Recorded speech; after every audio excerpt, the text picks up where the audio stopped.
उपस्थित मंचाधीन विशेष अतिथिगण, मेरे साथियों, सबसे पहले मैं अपना एक छोटा सा क्या कहते हैं इंट्रोडक्शन देना चाहूँगा। मेरा नाम राजीव दुआ है। मुझे सीमा सुरक्षा बल में 35 साल अपनी सेवाएं देने का मौका प्राप्त हुआ, जिसमें देश के विभिन्न सुदूर सीमा प्रांत में सेवाएं दी। जैसे कि आप लोगों को विदित होगा कि बीएसएफ बॉर्डर पर पाकिस्तान बॉर्डर तथा बांग्लादेश बॉर्डर पर तैनात है।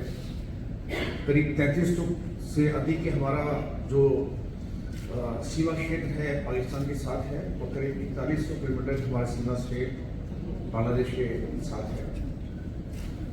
सीमाओं की अपनी विभिन्न किस्म की चुनौतियां होती हैं, और जो मैं अपने अनुभव से कह सकता हूं कि जो जब एक सीमाओं पर एक सीमा प्रहरी सजग तैनात होता है, तो देश का जो नागरिक है इस भरोसे से चैन की नहीं सोता कि हमारा जो सिपाही है, जो हमारा सीमा रक्षक है, वो सीमाओं पर तैनात है और हम यहाँ पर देश के अंदर सुरक्षित हैं। लेकिन हम कई बार इस मुगालते में आ जाते हैं कि जो देश की रक्षा की जिम्मेवारी है वो सिर्फ उसी की है जो यूनिफॉर्म में है या जो सीमाओं पर तैनात है। शायद ऐसा नहीं है। हर व्यक्ति जो इस देश का नागरिक है उसकी जिम्मेवारी उतनी ही है जितनी कि सैनिक की है। और इसको शुरुआत करने से पहले मुझे मैक्सी शनर की जी कुछ पंक्तियां याद आ रही हैं। जिसको न निज गौरव तथा निज देश का अभिमान है, वह नर नहीं पशु है मेरा और मृतक समान है। जो भरा नहीं है भावों से, जो भरा नहीं है भावों से, बहती जिसमें रसधार नहीं, वह हृदय नहीं पत्थर है जिसमें स्वदेश का प्यार नहीं। बड़ी नौकरी के दौरान मैं जब भी लोगों से मिलता था, बात करता था, मुलाकात करता था, या किसी फॉर्मल या इनफॉर्मल गैदरिंग में होता था, तो लोग मिलते थे और जैसे उनको पता चलता था कि मैं सीमा सुरक्षा बल का सदस्य हूँ, मैं एक यूनिफॉर्म ऑर्गेनाइजेशन से संबंध रखता हूँ, तो मेरे पास आते थे। काफ़ी जिज्ञासाएं होती थी, काफ़ी प्रश्न होते थे, काफ़ी इच्छाएं होती थी, और बहुत से लोग जब अपना बताते थे कि हमने भी कोशिश की थी, हमने भी एग्ज़ाम दिया था, हम भी चाहते थे आए, लेकिन कुछ ये कारण रह गए, कहीं मौका नहीं मिला, कहीं परिवार राजी नहीं हुआ, मतलब लेकिन मैं वो एक बात कहता था, और जिस बात को आज मैं इस मंच पर दोहराना चाहूँगा कि you do not need to wear uniform to be a soldier. You do not need to wear the uniform to be a soldier. सोल्जरशिप आपके दिल के अंदर होती है।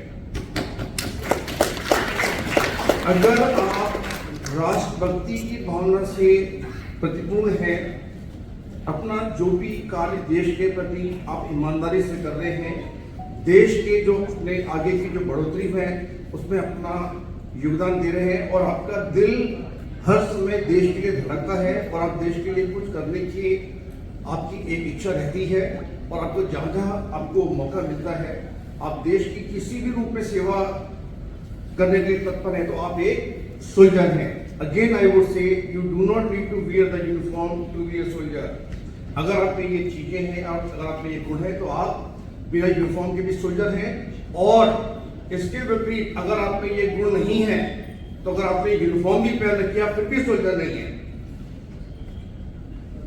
सर हमारे विभाग के हैं, कश्मीर में हमने काफी सेवाएं दी हैं, और आंतरिक सुरक्षा की काफी भीषण चुनौतियों का हमने सामना किया है, और कई बार ये मौका देखा गया, मतलब जैसे एक संख्या और शक्ति में अंतर होता है। जैसे आप मान लें एक ऑपरेशन करने के लिए किसी इलाके में जा रहे हैं, आपके साथ 100-150 लोग हैं उस ऑपरेशन में जो पार्टिसिपेट कर रहे हैं, ये संख्या है। जरूरी नहीं कि शक्ति भी उतनी 150 की होगी। हो सकता है कि उसमें से जो अक्षर इलाके वो कुछ ही हो, चंद ही हो, तो संख्या और शक्ति में हमेशा काफी बड़ा भेद रहेगा। तो जरूरी नहीं कि जितनी संख्या उतनी शक्ति हो। मतलब फिर मैं दोहराना चाहूंगा कि मेरा कहने का तात्पर्य सिर्फ यह है कि आप यूनिफॉर्म पहनने के बावजूद भी होता सोल्जर ना हो, and somebody can be a soldier without the uniform.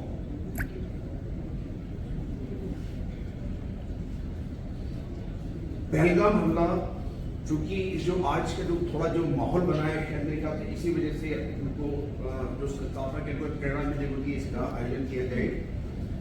Pahalgam हमला एक बड़ा अनप्रेसिडेंटेड हमला था, लेकिन उससे भी ज्यादा अनप्रेसिडेंटेड था इस हमले का रिस्पॉन्स।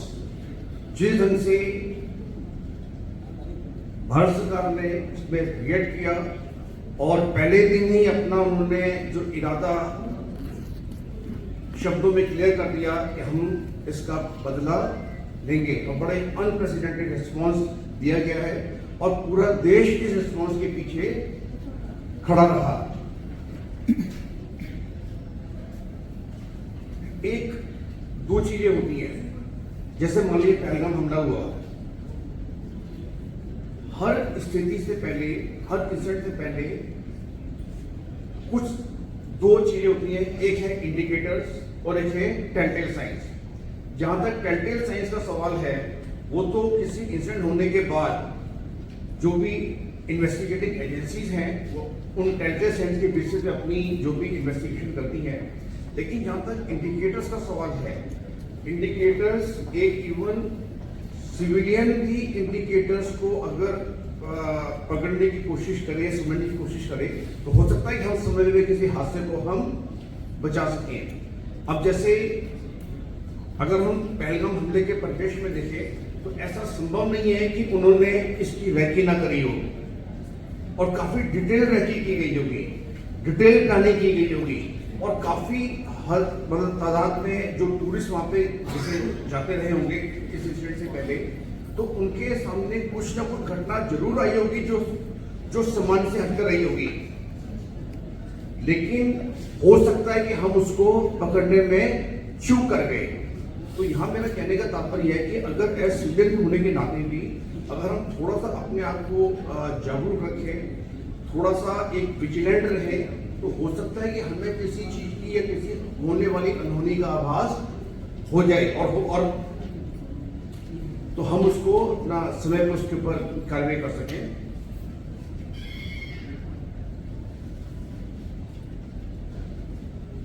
और अगर ऐसा कोई हमें ऐसी चीज दिखती है जो सामान से हटके है, तो हमें उसमें अपना कोशिश करनी चाहिए कि इसको जो भी अपना अगर हम एजेंसी है तो उसको हम सूचित करें। एक आया था सुरक्षाकारी, क्या सिर्फ जो यूनिफॉर्म पहना हुआ है क्या वही सुरक्षाकारी है? नहीं। अगर हम जैसे हमारे देश का जो विजन है कि 2047 में ये हम डेवलप्ड कंट्रीज में की लिस्ट में शामिल होना चाह रहे हैं, हमें से कईयों ने बाहर के देशों का विजिट किया होगा और हमने वहां पाया होगा कि वहां पर हर व्यक्ति अपने आप में सुरक्षाकारी है। आप कोई भी अवांछनीय हरकत आप करके देखिए, आपके जो बगल में होगा आपको तुरंत रोक देगा। जहां तक हमारे अपने परिप्रेक्ष्य का सवाल है, आज से कुछ साल पहले एक इंसिडेंट हुआ था। ये दिल्ली रेलवे स्टेशन पे एक व्यक्ति पटरी पर आ गया और 10 से 12 मिनट तक पटरी पर घूमता रहा। उसके बाद ट्रेन आई और उसमें वो कुचला गया। सर मैं एक सेकंड के लिए रुक रहा हूँ प्लीज। वह पटरियों पर चलता रहा, लोग वीडियोस बनाते रहे, सोशल मीडिया में अपलोड करते रहे। वह ट्रेन के द्वारा कुचला गया। और अगर जो उन्होंने अनुपात बताया तो मिस्टर विजय जी ने, लेकिन जो ग्राउंड पे जो मोटा मोटा हर 10,000 के ऊपर एक पुलिस वाला होता है, और शाम के टाइम में चैनल्स पे जोर जोर से बोला जा रहा था कि भाई कहाँ था वो सुरक्षा अधिकारी। मेरा प्रश्न ये है कि वो हम शायद उस सुरक्षा अधिकारी को ढूंढ रहे जो शायद वक्त पे ना पहुंच पाया होगा। मेरा प्रश्न ये है कि कहाँ पे थे वो 9,999? वेयर वर दे? क्या ये सिर्फ सुरक्षा अधिकारी की ही जिम्मेवारी थी? अगर बाकी लोग भी अपनी जिम्मेवारी का वहन करते तो शायद हम उस जिंदगी को बचा सकते थे, लेकिन चूंकि हमारे ये काफी हद तक ये हमारे विचारों में शामिल है कि जो भी इस पे कार्रवाई करेगा वह सुरक्षागारी कार्रवाई इस पर करेगा। और हमें अगर इस देश को एक वैसी राज बनाना है, हमने अगर इस आंतरिक सुरक्षा की चुनौतियों में अपने आप को शामिल करना है, तो हमें अपने इस माइंडसेट को बदलने की आवश्यकता है।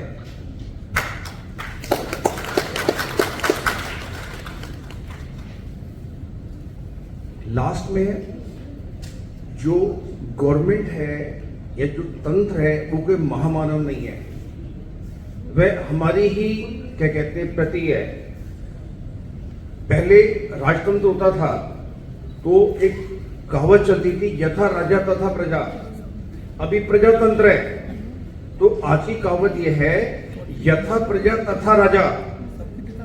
हम ये उम्मीद करें कि हमारा राजा सब कुछ कर दे और हम कुछ ना करें तो यह संभव नहीं होगा।